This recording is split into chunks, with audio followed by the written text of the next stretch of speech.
పెద్ద పెద్ద పట్టణాలు ఏవైతే ఉన్నాయో అందులో రాజధాని నగరాలను చుట్టుముట్టాలి. అప్పుడు అక్కడి నుండి శబ్దం వెలువడుతుంది. గొప్ప వ్యక్తుల ద్వారా తప్ప ఇంకెవరి ద్వారా శబ్దం వ్యాపించదు. తీవ్రంగా చుట్టుముట్టినట్లయితే అప్పటికి ఎంతోమంది వస్తారు. తండ్రి డైరెక్షన్లు లభిస్తాయి కదా. అచ్చా, మధురాతి మధురమైన సికీలదే పిల్లలకు మాత్పిత బాబ్దాదాల ప్రియస్మతులు మరియు గుడ్ మార్నింగ్. ఆత్మిక పిల్లలకు ఆత్మిక తండ్రి నమస్తే నమస్తే. हम रूहानी बच्चों की रूहानी माता पिता बाप दादा को याप्यात गुड मॉर्निंग और नमस्ते. वाह मेरा बाबा, शुक्रिया बाबा, शुक्रिया. ఓం శాంతి, ఓం శాంతి. ధారణ కొరకు ముఖ్య సారము. ఫస్ట్ పాయింట్, జ్ఞానము మరియు యోగము ద్వారా మీ బుద్ధిని రిఫైన్గా చేసుకోవాలి. తండ్రిని మర్చిపోయే పొరపాటును ఎప్పుడూ చేయకూడదు. ప్రేయసిగా అయి ప్రియుణ్ణి స్మృతి చేయాలి. రెండవ పాయింట్, బంధనముక్తులుగా అయి మీ సమానముగా తయారు చేసే సేవను చేయాలి. ఉన్నత పదవిని పొందే పురుషార్థము చేయాలి. పురుషార్థంలో ఎప్పుడూ నిరుత్సాహపడకూడదు. వరదానము, ఒక్క నిమిషం యొక్క ఏకాగ్ర స్థితి ద్వారా శక్తిశాలి అనుభవాన్ని చేయించే ఏకాంతవాసి భవ. నేను ఏకాంతవాసి ఆత్మను.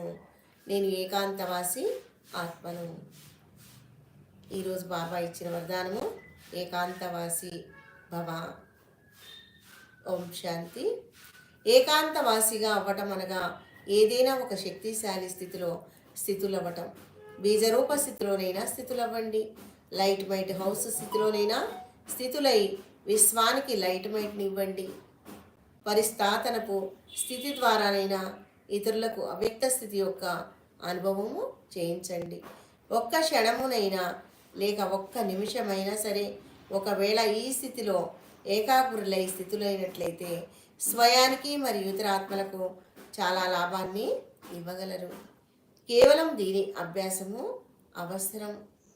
స్లోగన్, ప్రతి సంకల్పంలో ప్రతి మాటలో ఎవరికైతే పవిత్రత వైబ్రేషన్లు నిండి ఉంటాయో వారే బ్రహ్మచారి.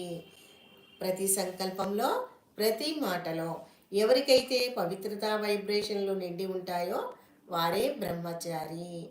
ఓం శాంతి. Thank you Baba, thank you drama, thank you సంగమయం, థ్యాంక్ యూ దేవీ పరివారం. ఓం శాంతి, ఓం శాంతి. ఈరోజు 27/7/2024 సాకార మురళి. ఓం శాంతి, ఓం శాంతి.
ఓం శాంతి మాట్లాడుతున్నా, కొంచెం ఆపేసుకున్నా.